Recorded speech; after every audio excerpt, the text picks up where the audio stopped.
ちょっとでは私、鈴木よりご挨拶をさせていただきます。皆さん見えますでしょうか？はい。ゴールデンウィークなんですが、ほとんどの皆さんはステイホーム週間ということで、家で、学びの、日々を過ごしておられるかと思います。ちょっと昨日、奥さんに髪の毛切ってもらって、ちょっとさっぱりしておりますが、今日の、セミナーなんですが、基本的には、講師のデイビッド・パークさんに、お話をいただいて、英語でお話しいただいて、私が簡単な、日本語訳をつけながら進みます。ちょっと1時間超える、1時間10分ぐらいかなと思っています。いつでも質問は、受け付けますので、チャットボックスなどをご活用ください。はい。OK, David, over to you. You can start. Thank you. Hi, my name is David Park. I'm going to keep it very short so we can get through 80 slides in 1 hour. いや、80枚あるんですけど、1時間で話し終わります。はい、よろしくお願いします。So I'm going to talk about why we should invest in the DC, Maryland, and Virginia region, what we're offering, and then talk about my team. いや、基本的にワシントン DC を中心とする DC、メリーランド、バージニア、この、ワシントン都市圏内で投資、がいいという、ことと、あとは、ご自身がやっている、不動産チームのご紹介をいたします。はい。Now we're going to talk about the DMV region. DMV region is defined as DC, Maryland, and Virginia. はい。先ほど言った DMV リージョン、ここに書いてあるように DC、メリーランド、バージニア。これが一つの大きな、人口600万ぐらいの都市圏になっております。はい、Yes, this is the Potomac River, and Virginia is here, Maryland is here, and DC is in the center. But it's like one big city. This whole thing is about the size of Tokyo. はい。基本この DC を中心とするエリアはポトマック川流域、バージニア州、メリーランド州を含めて面積だけで言うともう東京と同じぐらいの広大な地域になります。Yes, and the United States has a lot of natural disasters. California has fire. The central area has a lot of tornadoes. The coastline has a lot of hurricane, but the DMV region has no natural disasters. はい。アメリカって結構ですね、自然災害が多くて、例えばカリフォルニアの山火事とか、中西部のトルネードとかですね、沿岸部のハリケーンとかですね、いろいろある中で、このワシントン DC を中心とするエリアは自然災害が非常に少ないという、状況です。はい。Our federal government is in Washington, D.C. because it's our capital city, and that provides 300,000 jobs in our region, and that gives us the foundation of our economy. And if you look down here, back in 2008, when we had the housing crisis, they actually increased their hiring of people, so we never see a recession. ワシントンは皆さんご存知の通りアメリカの首都でございまして、この首都の政府関係だけで30万人を超える雇用があります。で、政府関係の雇用というのは基本ずっと増えている傾向にありまして、特に経済危機、リーマンショックのあたりですね、そのあたりでも増え続けておりまして、これが最大の安定した雇用主となっております。Right. If you look at Northern Virginia, we're looking at the two counties here, Arlington County and Fairfax County. They go up about 4% a year in terms of property value for the last 10 years. ワシントン DC の西側に隣接するバージニア州のアーリントン、フェアファックス。これは郊外副都心とか近郊住宅地っていう位置づけの場所ですが、この10年間は年率 4.2%、あるいは 4.8% で不動産価値が上昇してきております。Yep. Yes, okay. Yep. And if you look at Washington, D.C., the return is even higher. It's 12% in one area that we're looking at, and then 10% in another. OK。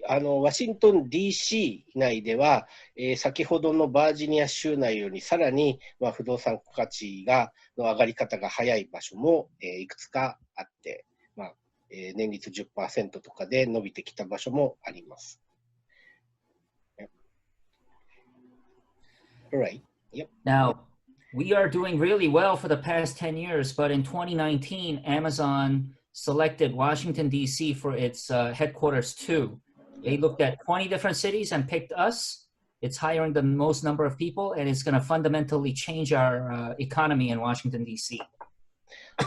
ワシントン DC を中心とするエリアは、この10年間、不動産という意味では活況が続いていましたが、さらに、それに拍車をかけたのが、アマゾン第2本社の移転。これはワシントン DC エリアに、アーリントンという場所ですけど、そこに作られることになりまして、これが、大きな、地域経済あるいは不動産市場への、プラスのインパクトとなっております。So if you look at Seattle for the last 10 years, right. Amazon moved to Seattle in 2007, and for 10 years after Amazon moved there, Seattle real estate market went up by 14.3% for 10 years. Yep. I call this the Amazon effect. 基本的にアマゾンが、本社を構えるというと、非常に、サラリーのいい方々が大量に住まわれる。で、彼らが不動産を買ったりするということで、非常に不動産価値が上がりやすくなるんですが、これがシアトルの事例ですね。シアトルでアマゾンが立地するエリアでは、この10年間、年率 14.3% で伸び続けて、不動産価値が伸び続けてきております。Right. Okay, so if we go back and consider this the baseline for Northern Virginia, 4%, yep. and 10 to 12% for DC, right. maybe we should add 14.3 on top of it. いや、基本、さっき申し上げて、その 4、5% ぐらいの年率上昇、あるいは DC 内の 10% の上昇に、プラス、さっきシアトルで起こった 14% 増というのがさらに上乗せされるというふうに、見ております。はい。Now, we're going to compare the DMV against other areas. So if you look at Las Vegas back in 2007, 2008, the housing prices really fell and number of sales fell too. But DC, Virginia, and Maryland, during the housing crisis, we just went sideways because of the federal government. 2008年前後に起こったリーマンショックで、アメリカの国内の都市のかなりの都市が大きな打撃を受けて、不動産価値、あるいは、売買取引量に大きな、例えば半分になったとか、そういうインパクトがあったんですが、これラスベガスの事例です。ラスベガスってかなり大きく落ち込んだ都市の一つなんですが、それに比べて、ワシントン DC を中心とするエリアは、ほとんど、不動産価値が落ちてなかったというところが特筆すべき点かと思います。大きく言うと、その政府の雇用というのを増やすというのが大きい、不景気になればなるほど、そういう政府の役割も大きくなって、局地的にワシントン DC エリアというのが、落ち込まないようになっているというのが大きいかと思います。Yep. Same thing for the San Francisco, San Jose, right. Bay Area, massive drop, but we went sideways. はい。サンフランシスコ、サンノゼエリアですね。シリコンバレーのエリアですけど、このエリアもリーマンショックの時は、落ち込みが、見られましたが、ワシントンと比べてみると、ちょっとその差も歴然でしたということです。はい。Yep. Same thing for Miami. Yep. San Diego. マイアミとかサンディエゴっていう街は、やっぱりかなり、はい、リーマンショックでの落ち込みが大きかった都市になります。はい、それと比べるとまた一目瞭然になるかと思います。So you can see the strength of the federal government in how it kept our market from falling. 基本、そのリーマンショックの時でその落ち込みがほぼなかった都市というのが非常に少ない中で、ワシントン DC のエリアは連邦政府が非常に強い政府機関の雇用、というところで、まあ、不動産価値が持ってきたと、保たれてきたという、まあ、そういう経緯がございます。Yep, okay. Same thing in Los Angeles, massive drop. はい。ロサンゼルスと比べてみても、一目瞭然ですね。はい。Now we're going to just use, we have 50 states, so we're just going to use 2 states that I know are popular among Japanese clients, yep. Ohio and Texas. Right. For a $500,000 home, the tax rate translates to this much property taxes. We're comparing that to DC, Maryland, and Virginia. We have very low property tax rates. はい。ですね、今、日本の方が、アメリカでたくさん不動産買っておられる州は、まずテキサス。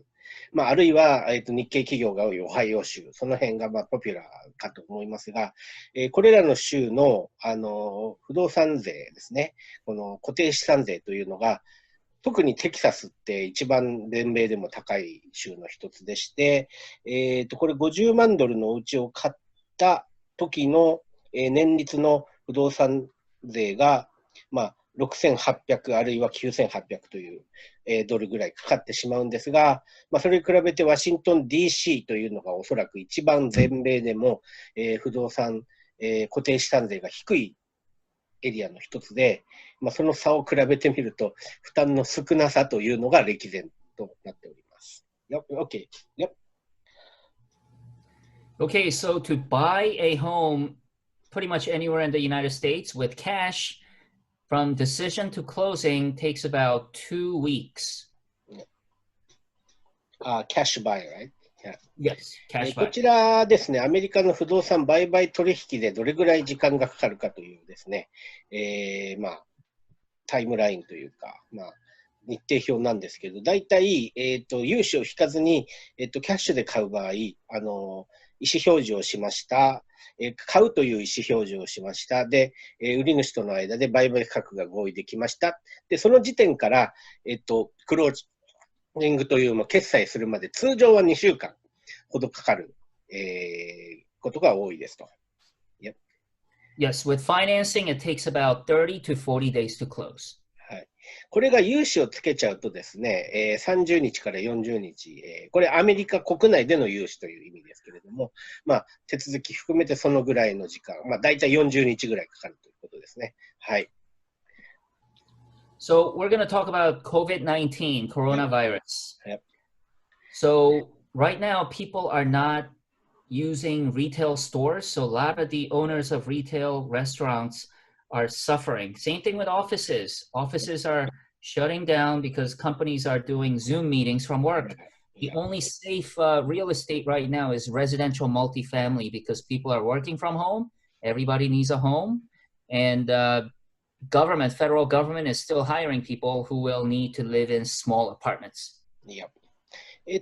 まあ、コロナバイラス、新型コロナウイルス感染症ですね。まあ、おそらくアメリカだけじゃなくて世界中、日本も含めて、まあ、起こっていることはほぼ共通かと思いますが、まあ、アメリカでも、まあ、まあ、皆さん飲食店には行きません。小売店には行かなくなっています。で、当然オフィスも皆さんその自宅勤務進んで、ズームミーティングとかでまあ業務をするようになっているので、今、小売店あるいはオフィス、ホテルといったところは、市況が非常に落ち込んでいて、逆に住宅系の市況が落ちてない。逆に上がる。当然その、自宅で仕事するとか、あるいは広い家を求める人が増えるとかですね、そういうところで住宅系の底堅さが、まあ、目立ってきているのがこのコロナウイルスの局面かと思います。Yes, okay, yep. So there are 2 local effects that we've been observing here. Yep. Is that despite COVID-19, home prices are holding steady because people are not selling homes at a discount. They would rather take it off the market than sell it at a discount. And then it will rise just like in 2008. But what we are losing is the number of transactions are dropping, but it will recover shortly. Yep. さっき言った住宅市場が底堅いっていうところは、まず一つ価格が下がってない。取引価格下がってない。まあ、これいくつか理由がありますが、まあ、正直言うと、まあ、物件が動いてない。で、売る側も売り急いでないっていうのと、あと、住宅需要ってやっぱりまだ底堅いものがあるって、そういうところで取引価格自体は下がってない。これはワシントンだけじゃなくてアメリカのいろんな都市で下がってないです。まあ、その代わりその取引量は、まあ、なかなか外出れないとかいろいろあって落ち込んでおりますけれども、そっちの取引量自体もこれから回復していくのではないかというふうに言われております。Yep. All right. So this is all our weekly contract data in DC for the last 2 months. Yep. Contract means people who have contracted to purchase a house. And remember, it takes between 2 weeks to 40 days to close. Yep. Mm-hmm. And you can see in 2020, compared to the last 3 years, the contract numbers have dropped. But already, beginning of April, it started recovering. Yep. こちらがワシントン DC エリアでの、月間というか、1週間ごとの、取引量を、過去3年間、4年間で、比べてみたんですけど、当然2020年コロナウイルス流行ということで、例年に比べて落ち込んでいます。ただちょっと注目していただきたいのは、一番ボトムで、そこだったのが4月の5から11日。で、そこからすでには回復が見られるということ。で、これ何言うかっていうと、やっぱり住宅ってその人々が住まなくちゃいけない。オフィスとかホテルとか飲食店とか違ってやっぱり住まなくちゃいけないっていうところで、やっぱり需要が必ずあるっていう、ところがあったと思っております。Yeah, alright. Yep. So this red box, March 15th is when the lockdown started. So immediately number of contracts dropped.But it's already rebounding close to previous year's numbers. いや、はい。ここで見てるように、このワシントン DC においては3月15日からロックダウンが実は始まってます。で、私3月15日にワシントンに行ってるんですよ。本当に、都市封鎖が始まる直前におりました。その時もかなり街は静かだったし、空港もほとんど人がいなくてっていう状況だったんです。で、そこから不動産の取引量も落ちます。今でもロックダウンはしてるんですね、ワシントン DC。ただ、不動産取引量自体は戻りつつあるっていうのが、やっぱり不動産、住居系が強いっていう、そういう意味合いだと思ってます。Yep, alright. So this is Maryland. Same thing. Maryland also had a lockdown on March 15th, and the numbers are also recovering as well, quickly.これが、ワシントンの隣にあるメリーランド州ですね。はい。これもさっきの DC と同じように、そこを打ったのが4月5日の週で、そこからは回復基調になっております。And lastly, Virginia too. There was a slow fear, but then people are overcoming the fear. はい。これはバージニア州ですね。こちらも、ちょっといろいろもたもたはしているところはありますけれども、回復ですね、の兆しも見られておりますと。やっぱり住居系は底堅いということだと思います。はい。So these pictures are from yesterday, the first Saturday of warm weather. You can see people are outside, not wearing masks. The Air Force and Navy fighter jets flew over DC to thank our medical personnel, and there's a very strong sense of optimism.People are coming back out to buy homes. いや、はい。基本的にこれ見るとアメリカだなって思うんですけれども、皆さんマスクもせずに、たくさんの方が、天気が良くなると公園とかに、繰り出して散歩したりですね、この航空ショーですね、これ。私も大好きなんですけど、これを見て楽しんでおります。基本的に皆さん、この、街に暮らすという意味では、将来に関して楽観的な、ムードが、戻りつつあるということです。はい。Great. Now we're going to talk about 4 investment opportunities that I'm representing right now in the DC area. これから、投資物件というか、はい、投資機会4つほど、ご紹介いたします。Yep. So these 4, first I'm going to put the price and the interest rate that you can make from owning the apartment per year, and then the address. And we have 4 of them, A, B, C, and D. Excuse me, sorry, like say, if you refer 2.6% to 5.3%. This Yes. one, 2.3 means the interest rate, or yes, this is the expected rate return on investment. Yep. It depends on how much down payment you pay. So on the next slides, you'll see how it changes. OK。まあ、ちょっと次のスライドでこの数字の意味合いあたりを詳しく説明していきます。はい。Yes. OK. Great. So we're going to go with A. This is property A. Here's Mr. Suzuki-san. Yeah, はい。These are our friends who are the developers. It's offered at $3.25 million. はい。これですね、最初の投資物件なんですが、非常に私も面白くていいなと思った場所の一つです。これ、ワシントン DC 内にあってですね、まあ、自分も見に行っております。面白いのは、結構日本の一棟アパートに似た6部屋の、まあ、小さなアパートメントを、土地は所有権でまあ持つというですね、まあ、一棟オーナーを、アパートオーナーを、まあ、ワシントンでやるみたいな感じの、物件になります。So, depending on how much money you put down, 10%, 20%, 30%, 40%, or all of it in cash, the ROI changes. Right. Cash. You make more if you go all cash, and if you put less down, then you're going to make a little bit less. Okay. ですね、こちら、物件ちょっと詳しく紹介するとですね、私も見てるんですけど、一言で言うと、2ベッドルームっていう、まあ、結構大きな、まあ、2LDK ですね。それを6室、土地付きで、所有しますということです。で、10個は6個あって、パーキングが3つあって、まあ、全部貸せます。これはもう本当に需要が爆発しているエリアなんですぐ貸せるかと、思ってます。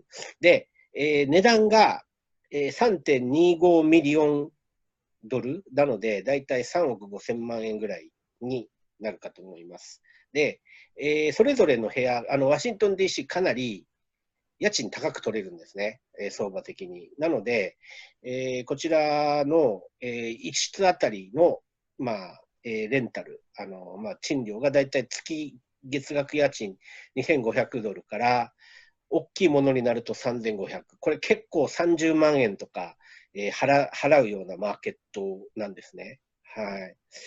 で、それを、まあ、賃貸経営をしていくと、大体、まあ、融資を別にして申し上げると、年間、ワン室想定家賃が、17万1831ドル。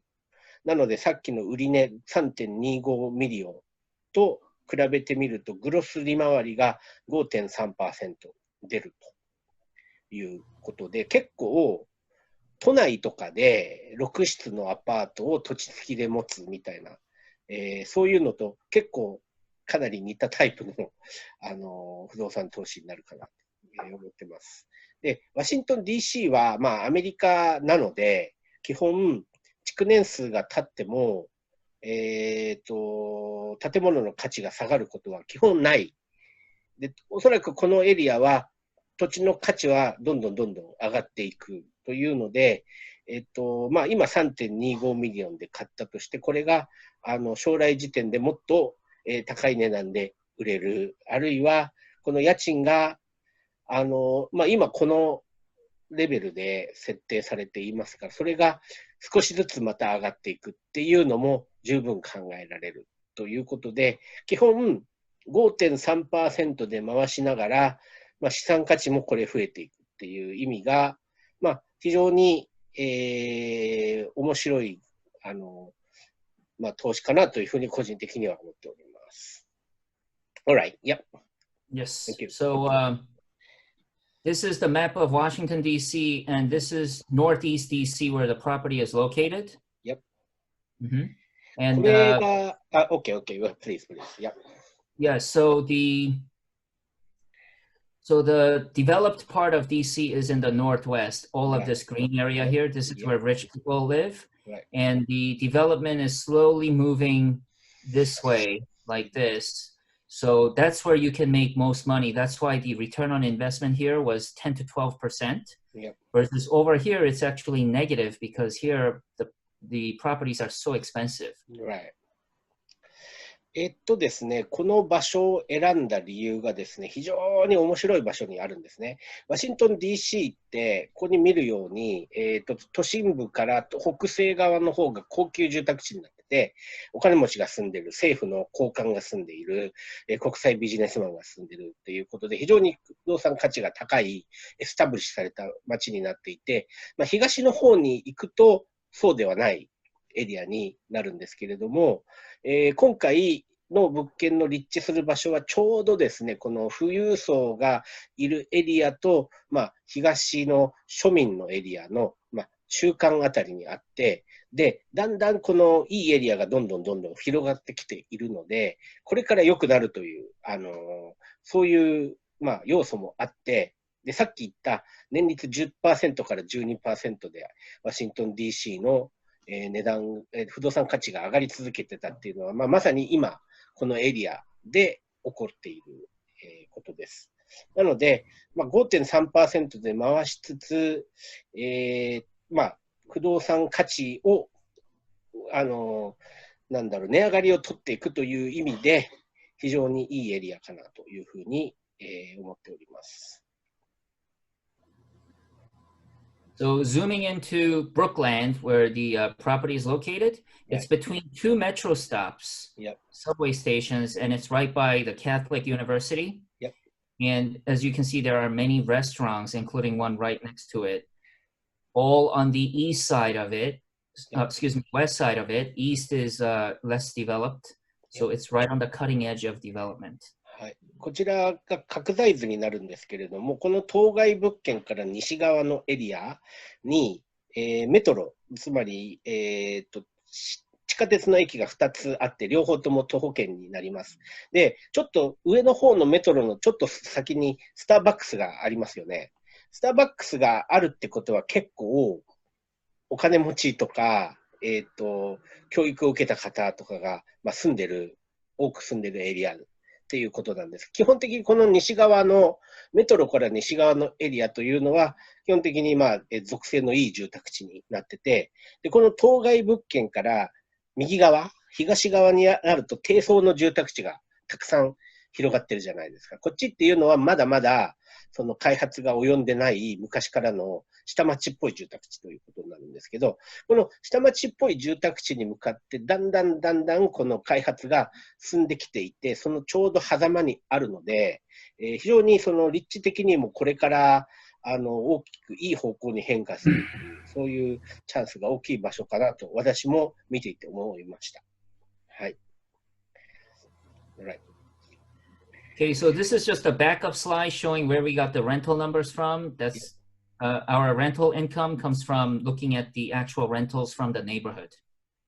はいはい。こちらがですね、近隣の似たような類似物件ですね。それの、大体どのぐらいのお家賃が上がっているかっていうところなんですけれども、基本、大体2ベッドルームで2500から3000ドルぐらいは、取れるエリアだということが、わかるかと思います。かつ、新築ということもあって、基本的に新しい設備を入れてかっこよく作っているので、相当の、マーケット相当の、家賃は取れると考えておりますというところです。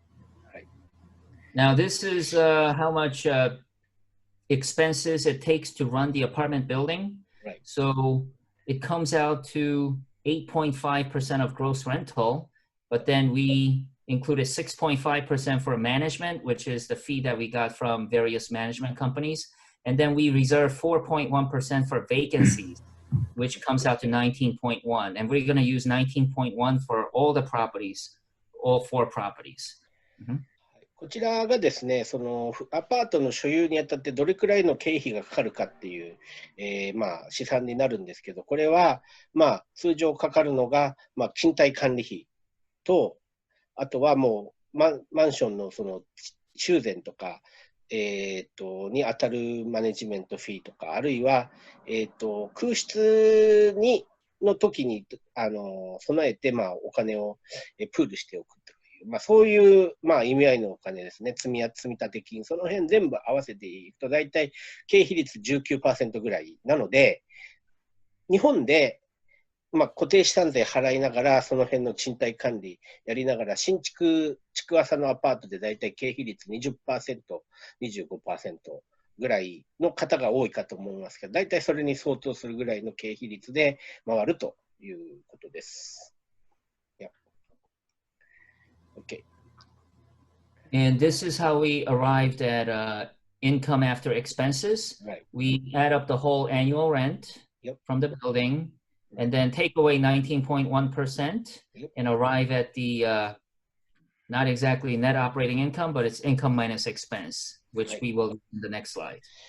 さっき言った 19.1% の経費率を見込んで、じゃあネットのインカム、つまり、オーナー手取りがどのぐらい残るかっていうところを、見たものがあって、これが年間17万1831ドル。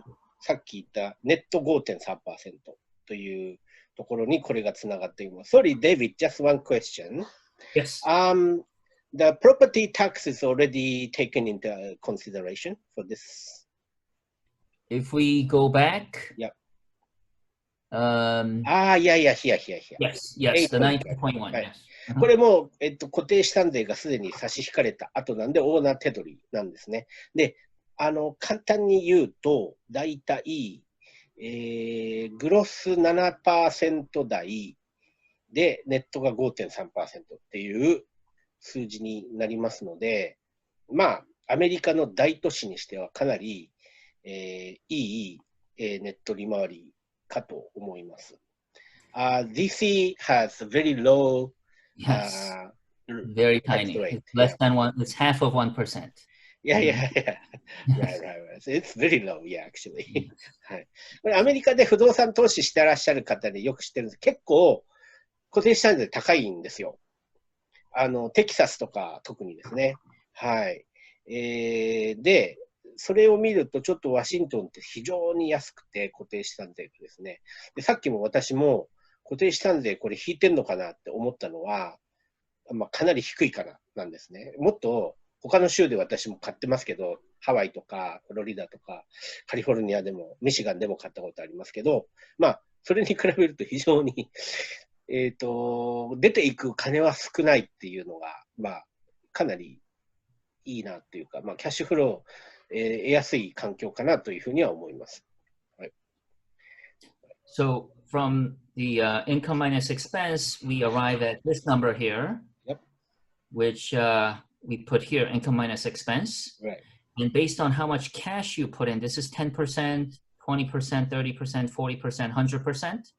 This is how much you have to pay. This is the mortgage payment.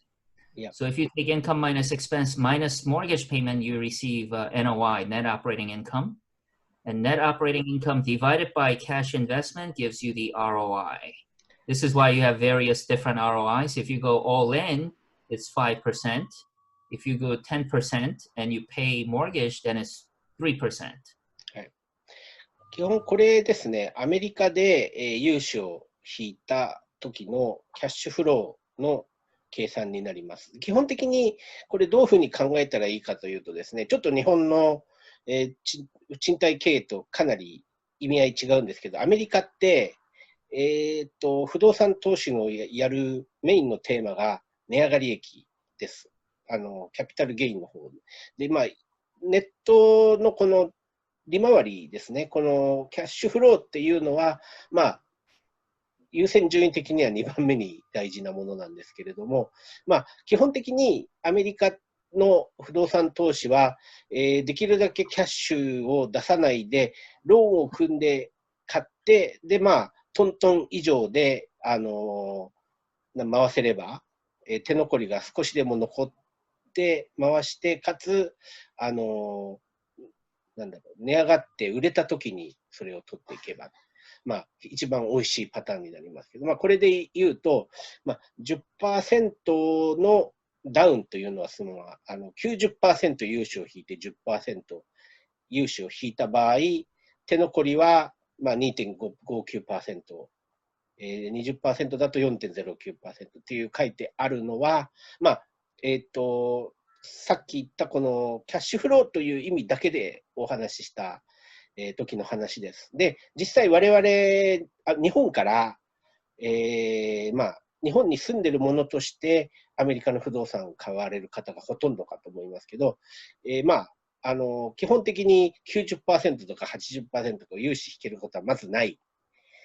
引けても、まあ、50% ぐらいなんで、ちょっとこれ、参考までにという数値として、まあ、考えてください。全部キャッシュで買った時の、利回りは 5.3%。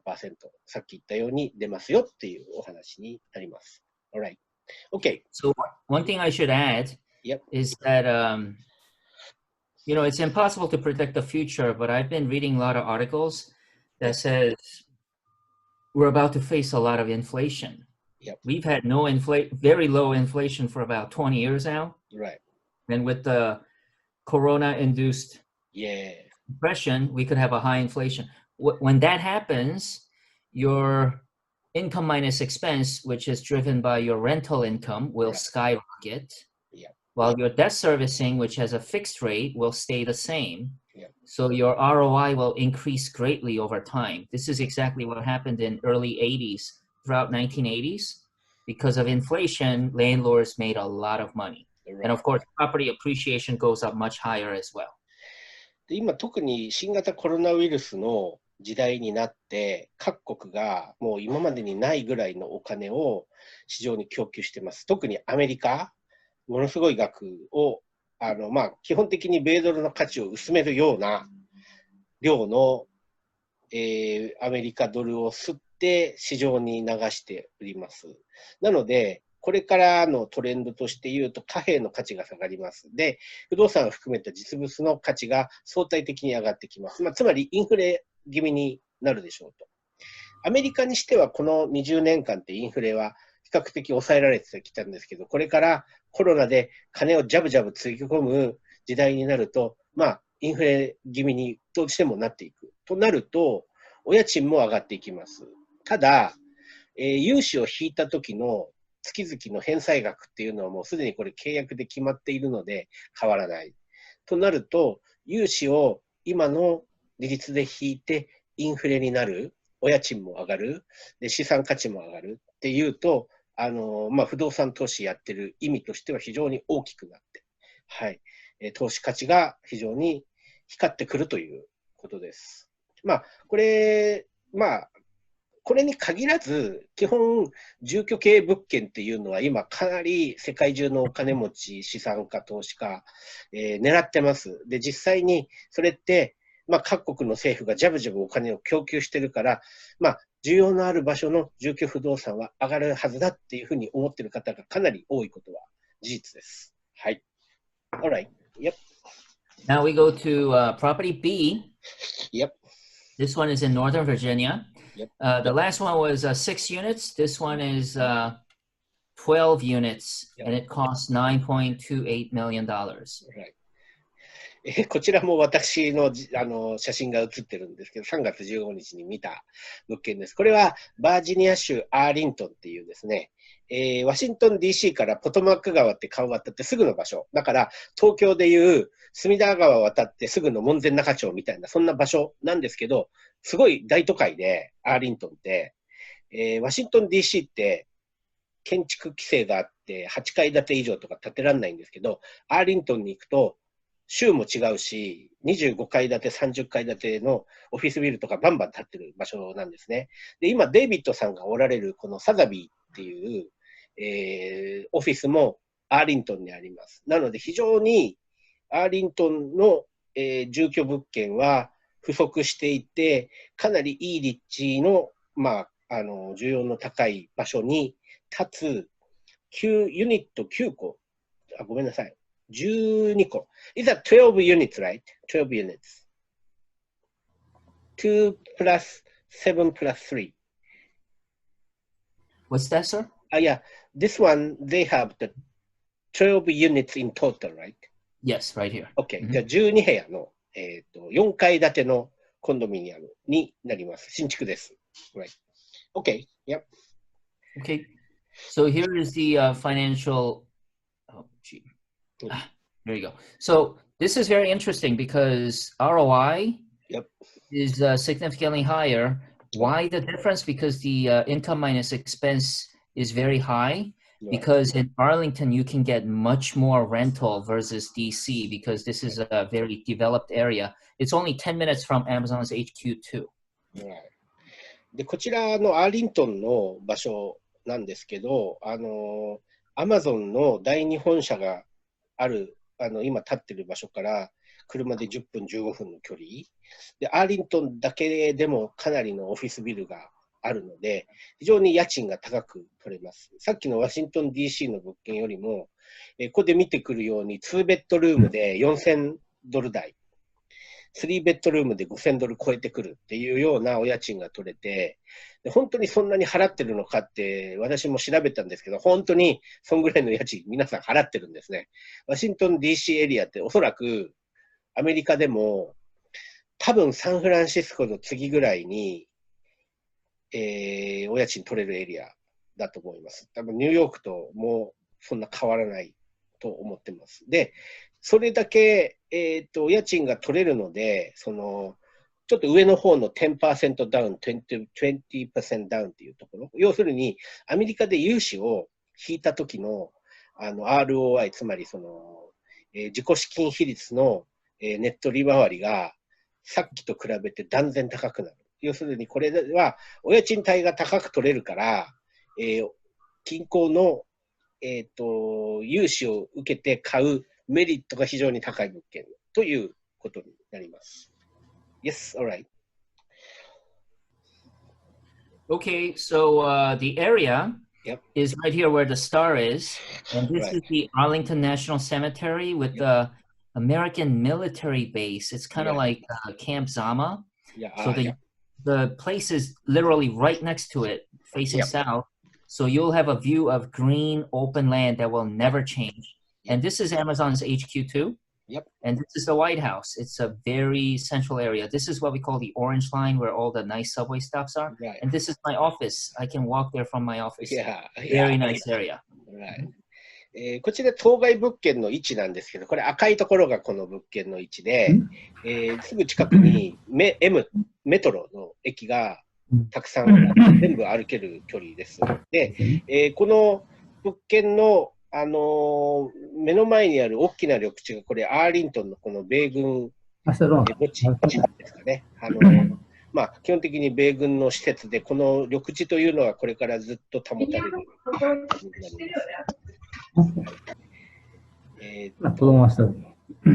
で、あと、Amazon HQ っていうこのグリーンのところが下に見えると思うんですけど、ここからも通勤圏内というかもうメトロでも通勤できるような。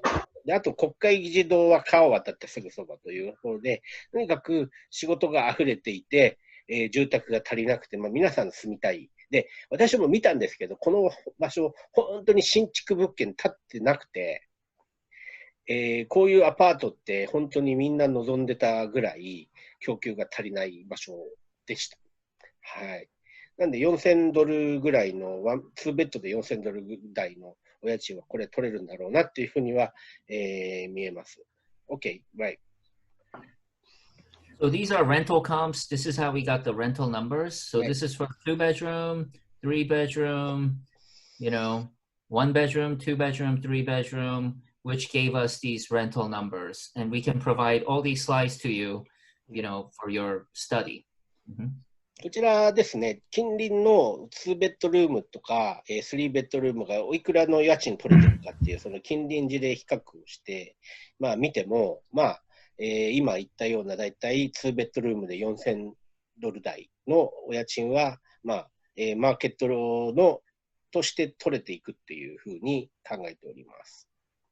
And we're using the same 19% expenses, which is very generous.And still arriving at a very good income minus expense. Right. So, こちらがですね、グロスの家賃収入がこのアニュアルレントという場所です。68万4900ドル、毎年取れる満室想定ですね。で、19.1% の経費率を差し引いて、オーナーの手残り部分が55万4000ドル取れると。で、さっき9点、is that the 9.2 million, 9.3 million something? How much purchase price? Oh, this is 9.28. 9.28. So it looks like 6% net return. Yes. So here we go. So it's between, it's about 6 here, and it can be higher if you borrow a lot more money by leverage. はい。なので、9.28 ミリオンの、売値で、ネット手取りインカムが55万4000なので、だいたい 6% のネットリターンが出ます。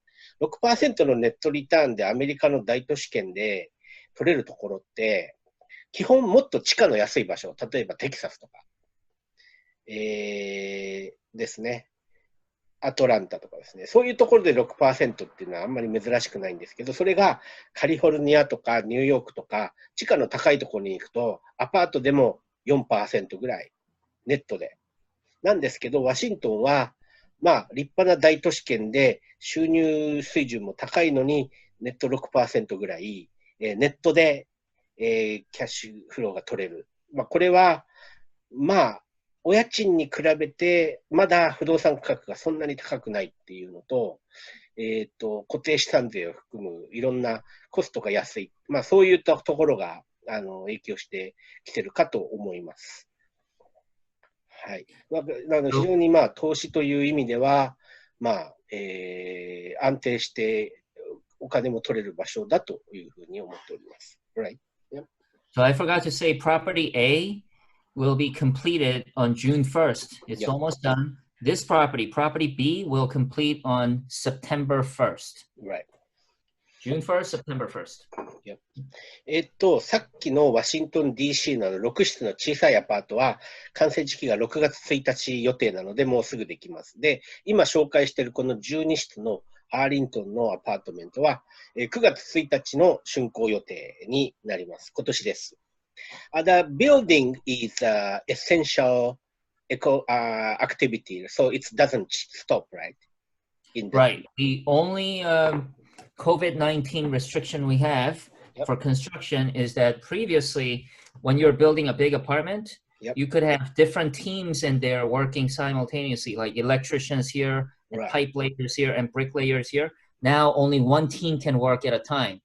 So it's slowing it down a little bit, but we're still going to meet those timelines.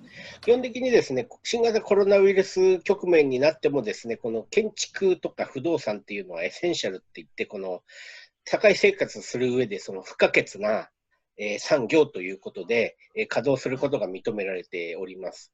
で、建設業に関して言うとですね、これまで例えば電気工事の人とか左官屋とかですね、大工とかいろいろな専門の方々が同じ場所で仕事を並行してやる。で、それがやっぱりその感染防止の観点からできなくなって、まあ、1チームが1回、あるいは時間を置いてやるみたいな形になるので、まあ、その意味で建築の、進捗にややまあ影響があることは、あるんですけれども、まあ、それでも、まあ、基本的にまあ期限通りに、まあ、完成するという状況ではあるようです。Yep.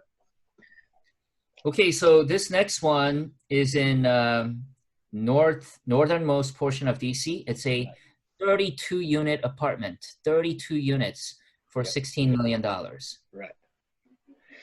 こちらがですね、ワシントン DC の北の方にある、32室のアパートですね。はい。こちらも私見てきてるので大体語れます。はい。So these are the numbers. Very similar. We're still using 19.1%, and you're getting between 6% to 13%. One difference, besides it being 32 units, is that this will not complete until January of 2021. They just broke ground that they're building the basement right now. いやいやいやいや。はい。こちら32室ある、アパートということで、ちょっとスケールも、メリットがあります。家賃帯っていうのはさっきのアーリントンほどではありません。これやっぱり DC 内なので、ちょっと家賃帯は落ちますが、それだけ32室もある割に、価格はそれほどでもないので、全部キャッシュで買った場合のネット利回りが 6.19% 出ます。はい。で、融資を引いて買った場合のこの自己資金比率の、ネット利回りというのは、13% だ、9% だ、高い数値が、出ます。This is the one that is close to the Ethiopian shop, right? Yes, yes. エリアで言うとですね、やっぱりこれもさっきの第1番目の物件と同じように、裕福なエリアとそうでないエリアの大体中間ぐらいにあって、裕福なエリアがだんだん広がっていっている、ちょうど途上にある場所なので、これからのアップサイドが狙えるっていうところ、それで、キャッシュフローも出るというところ、その辺が、投資のポイントかと思います。完成時期は来年の1月になります。Alright. So did you talk about what do you call it? Starbucks, how it represents? Okay, so the good thing is this is the location of the development. Between Silver Spring and downtown DC, there's only one Starbucks in the center. Down here, there's about 100 Starbucks. Wow. So it's a very undeveloped area. However, this whole area, which used to be an army hospital, the army hospital moved. The hospital used to be called Walter Reed Hospital. It moved to Bethesda. So the army sold all of this to a developer, and it's turning into a very highly developed area, including a Whole Foods restaurant, which is kind of like Peacock. Peacock in Tokyo, with many Starbucks in it. So between Silver Spring and here, it's going to create a lot of development, and our location is right here. Right. これも投資という意味ではかなり面白い。ジェントリフィケーションという言葉があるんですけど、今、微妙でもこれからだんだん良くなる。だから安いうちに微妙なエリアで良くなるエリアを買っていこうっていう、そういう、とこになるんですけど、基本、ワシントン DC の場合は、スターバックスの店舗があるかどうかっていうところで、その住民属性が大体わかる。他にも、ホールフーズっていう、オーガニック食品スーパー、あるいは寿司レストランとかいろいろな指標があるんですけど、スターバックスを例にとると、ワシントン DC のこの栄えているエリアでも何百件もあります。いくらでもあるんですが、ここからシルバースプリングっていう上のところに至るエリアは一つしかないので、まだまだこれからっていうエリアなんですが、ただいい材料がいくつかあって、例えばこの病院が移転してきて、その跡地にホールフーズとか、そういう高級な、商業施設ができたりですね、そういうところでこれから変わっていくという、エリアになると。はい。So not only are they building all these townhomes and condos and other developments, they're giving this much area to different foreign countries for their embassies, and this much to the Children's National Hospital. This is going to be a major development, and it's already building up right now.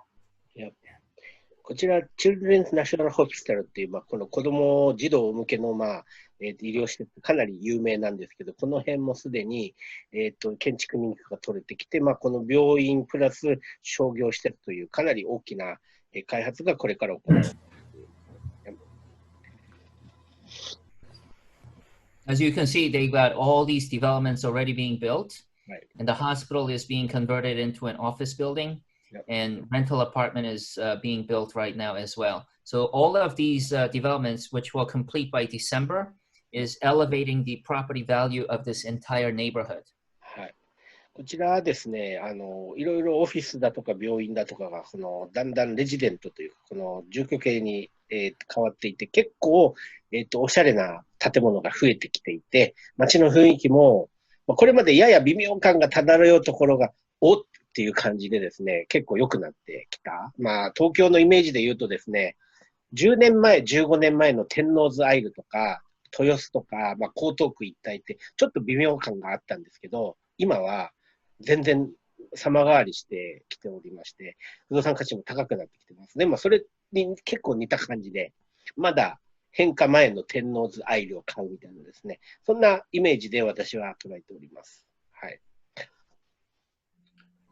So from Walter Reed, this is how long it takes to walk 5 minutes and 10 minutes. So we are within 10 minutes walking distance from Whole Foods and also to the Tacoma Metro Station. And there's another metro station off the top in Silver Spring. この東海物件がこの赤で、示してある場所で、このさっき言ったこの大開発プロジェクトでホールフーズも入る場所からも10分圏で、歩いていける。で、タコマメトロステーションというこの、地下鉄の駅からも歩けるような立地になります。で、ワシントン DC って結構アメリカでは珍しく、地下鉄の路線が5路線、6路線あって、結構地下鉄の駅地下の意味合いが、ある場所です。なので、まあ、そういう観点でも非常に利便性の高くなるエリアかと思われます。はい。And this is what our area looks like now. They already broken these old buildings, made it flat, and they're building the basement right now. Yeah. And it's very close to Silver Spring Metro Station. You can kind of just walk on up. And these are bus stations, all these blue dots, the bus stations. ここで赤で囲まれているその既存建物が壊されて、これがまあ新築のまあ基本的に見た目のいい建物に変わっていくというところがわかるかと思います。シルバースプリングっていう街もですね、これ実はメリーランド州になって DC じゃないんですけど、結構メリーランド州では大きな街で、そこからも実は歩ける距離だったりして、はい、かなり便利じゃ便利です。So these are how we got the rental comps for 1 bedroom, 2 bedroom, 2 bedroom, 2 baths, and we arrived at the monthly rental number. Each month you get $101,000, $1.2 million a year. 19% expenses as before gives you $990,000, which is plugged in here. Debt servicing gives you very similar 6 to 13% return on investment. Right. はい。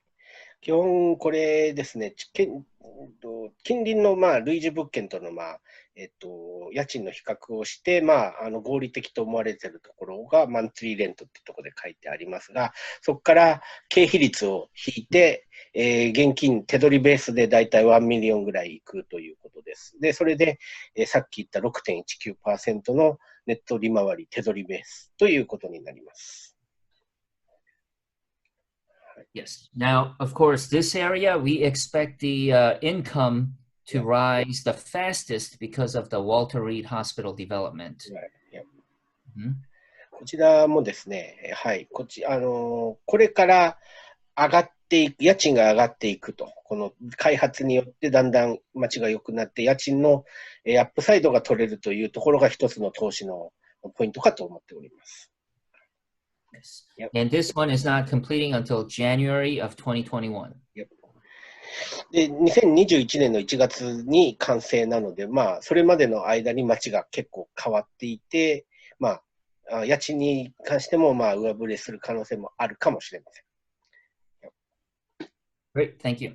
Now, this last one is not for purchase. Right. This is a major apartment building development that my developer friends are building, and they're wanting to borrow money for 3 years, 3 years, in return for 10 to 15%. Right. 10% guaranteed, possibly up to 15%. It's 203 unit apartment building. Delivery in 2022. So it's going to be finished in 2 years, but they want to return your money in 3 with 10 to 15% per year added on. こちらですね、不動産を所有してオーナーになってっていうタイプの投資ではなくてですね、これから建つ大型な、住居物件の、まあ、建設資金の、貸して、ちょっと銀行みたいな感じになるんですけれども、資金出資をして、それで3年間で年率 10% から 15% ぐらいの、なんだろう、リターンを得ませんかというお話になります。これも私現地を見てますけれども、はい、ロックビルっていうですね、結構、地下鉄も取ってワシントン DC にすぐ行けるマリーランド州内のかなり便利なところに立つ203室の、アパート、大型になります。はい、So it's very complicated, so I'm going to try to explain it. Right. Yes. After this is the annual rental income, right. 5.7 million. After they pay for expenses and pay their debt servicing, they're expected to generate 1.8 million per year. If they're able to achieve this on year 3, then they will give you back 15% return, which means for 17 million borrowed, they will give you 21 million. Well, excuse me, 14 million borrowed, 21 million. And if they achieve less than that, they will give you a little bit less corresponding to this number, but guaranteed 19 million.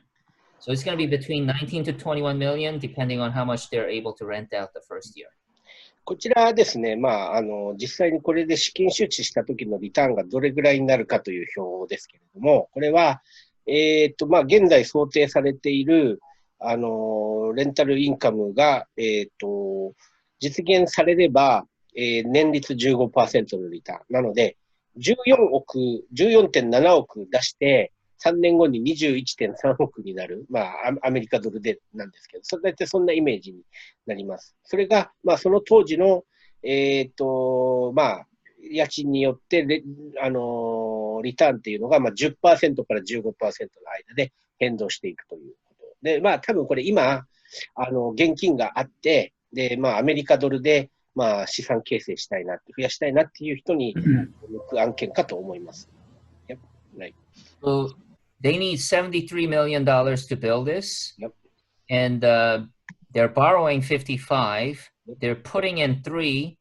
This 55 is from a bank. So they need a joint venture partner to lend them 14 million. Yep. That's where this is from. And they want to give you back this money after 3 years. Yep. Going to be guaranteed that, but up to this much. プロジェクトとしてこれ非常に安定感が高いなと思ったのが一つなんですけど、これ総工費3ミリオン、73億と考えていいですけど、そのうち、銀行から借りるそのシニアの融資が55億、なので、もし金主になっていただけるならば 14.7 億を、出していただいて、ただ総工費のうち、基本的に、銀行借りで、あるいはデベロッパーの自己資金っていうのがもう 80% ぐらいあるので、その 20% に当たる 14.7 ミリオンを出していただいて、プロジェクト自身は、動いていく。はい。3年後に完成していくという、そういう、お話になります。はい。Alright. Yep. Okay. So the location is in Rockville. It's between Rockville and Bethesda, which is just north of DC. I think I took you there. Yes. It feels like a different city, but it's just an extension of DC, and it's actually got a large Asian population. Yeah. このワシントン DC から北西方向に行くと、まずベセスダという街、結構、いい街で裕福な方が住んでらっしゃる場所で、そこからもうちょっと行くとロックビルっていうですね、街になって、また別の街なんですけど、ずっと地下鉄が通ってます。東京で言うとですね、ベセスダが二子玉みたいなもん、二子玉川みたいで、その先に行ったロックビルが青葉台みたいな感じ、あるいは多摩プラザみたいな、そんな関係の位置関係と、あと地域属性のお話で、その鉄道沿線、東急沿線みたいなところにあって、駅すぐ近くにの場所に立つ、ものになります。はい。And this is the actual site of the building. I think we went there. That's where we took the picture. And there's this street that takes you straight to the metro stop. Yep. これですね、もう地下鉄の駅からもすぐだし、基本的に汚い家とか汚いお店とか建ってない、小綺麗な場所、電線も地中化されててですね、かなり、いい住宅地になります。はい。So this is what the site looks like right now? そうですね。今、もうちょっと天気のいい場所で撮っておきたかったんですけど、まあ、基本的にこんな感じの場所ですね。電線が、今出てるところもおそらく地中化されて、はい、すっきりした街区になるかと思われます。This is the exterior, various exterior photos and what it looks like from the side. 今日こういう、はい、写真になるんですけど、この辺、住宅本当に足りないんですね。足りなくて、やっぱり政府の方もたくさん住宅供給してほしいっていうところで、頼んでいて、で、まあ、今、ちょっと、カーブしてる道もストレートに、まっすぐにして、それでたくさん住宅を作れるように政府も、してくれていて、はい。まあ、そういう、中で、需要はバッチシある場所というふうに言えます。So again, we're looking to borrow 20%, which is $14.7 million in return for this balloon amount. Right. はい。さっきも申し上げたように、14.7億。一人で出さなくてもいいんですけど、何人かで出すみたいな感じでいければ、ここでいう 10%、15%、年率で、米ドルで増えますよ。で、それ辺は、保全というか、このデベロッパーの信用、あるいはこのプロジェクトの中で、お金も保全されてきますよというお話になります。So the stock market right now is not doing so well, and I can say with confidence that no real estate development in Washington, D.C. has failed in the last 10 years. はい、基本的に相対的に言うと、今、株式市場が、ちょっとあんまり調子が良くない中で、ワシントン DC のこの住宅プロジェクトって、この10年間で失敗事件もないというところで、非常に大きい、皆さんの、注目を集める投資案件になるかと思っております。Okay, now we're going to talk about the team. I'm the leader of the Centurion Group. ちょっと最後に彼の、運営しているセンチュリオングループの会社と、サービスについてご説明いたします。We belong to Sotheby's International Realty. You can see the sign up front, up in the above. And List Sotheby's is our affiliate in Tokyo. I sometimes have worked with them. They're in Ginza as well as other parts of Japan. But we are called TTR Sotheby's, based out of Washington, D.C. サザビーズグループっていうのは不動産の国際的なグループとして名高いところで、日本ではリストサザビーズっていう銀座にある会社になってて、いろいろな不動産物件を使ってますが、ワシントンのサザビーズグループの会社は TTR サザビーズというふうに言います。So we have many companies around the world, but we're all connected, and Washington is TTR, as we covered already. はサザビーズグループで、世界中にあるサザビーズのグループの会社とつながっております。And TTR Sotheby's has 8 offices throughout the Washington, D.C. region. Currently, I'm sitting in our Arlington office right now. これ、TTR サザビーズが、ワシントン都市圏内で8つの、オフィスを持っております。And this is my team. We made the top 0.1% of U.S. selected by Real Trends out of Wall Street Journal last year. And we are continuing to grow. この TTR サザビーズのというか、この This is a Centurion Group people. Yes, my team made 0.1%. 基本的にですね、もう本当にアメリカの不動産エージェントの中で、トップの中のトップというところで、そのワシントン、ニューヨーク、ジャーナル、ウォール・ストリート・ジャーナルとかでも取り上げるような、優秀なチームで、5人いるんですけれども、不動産の、取引の、プロとしてやっております。So a little bit about me. I'm Korean American. I grew up in New York City, but I live and work in Washington, D.C. now. But one thing interesting is my wife is Japanese, and my son and my wife live in Aoyama, Minatoku. So I go there every 2 to 3 months. In fact, I'm going there in June. And also I've served in the United States Army for 23 years. And I started doing real estate there. So I've done real estate for 18 years. And I've attended Georgetown University, which is in Washington, D.C. So I know this area well. はい、デイビッドさんですね、今回の講師なんですけど、もともと韓国系アメリカ人でございまして、アメリカ軍で長年、いろいろなところで、勤務しておりました。不動産業界歴18年で、奥様が日本人で、お子様と奥様が今、港区の青山に住んで、ご自身はワシントンに住んでいると。はい。いうところです。So, this is what we're offering, A, B, C, D. I would love to find a buyer from Japan, host you guys here in May. If not, I'll be in Japan in June. Yes. ですね。はい。これでセミナーは、講演の方は終わらせていただくんですが、ぜひ、ワシントンで、ご縁を作っていただきたいと思っております。でも本当にアメリカと日本の間、飛行機で飛べるようになったら、6月にでも日本に来たい。皆さんとお会いしたいというふうに言っております。はい。I will take questions. Yeah, I have two questions from the participant.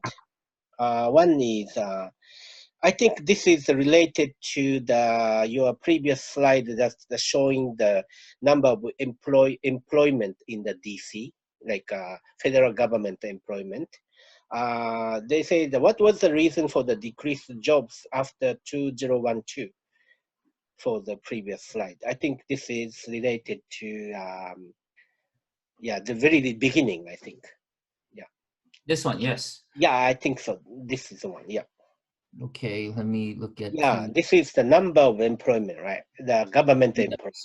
Yeah. Now, what is the question? 2002? The question is say they see the hike happened after the global finance crisis. Yes. And after 2012, that the number drops. So is that any reason behind? Oh, 2012. Is that because I would say, this is what I would say. So this number, first of all, the increase in 2001 was based on the government's expansion after 9/11 attack. Yeah. So we increased the size of government. So this was the stable number here in 2008. Right. And then we increased it this much to help our economy. So when our economy was back up, it returned to a still higher than the stable number from 2008. Yeah. So I wouldn't call this a decrease. I would look at 2018 and 2008 and still consider this an increase. Okay. 基本的にですね、このアメリカの連邦政府の雇用数っていうのは危機が起こると急増するっていう、まず、一つがあって、見ると分かるように、2001年って、9/11、要するに、テロが起こった年ですね。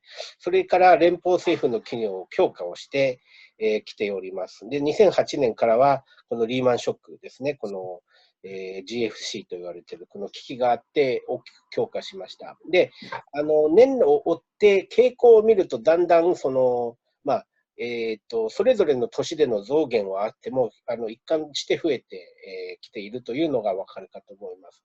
で、with the corona shock, right, the COVID-19, probably you will accept the federal government will increase their jobs.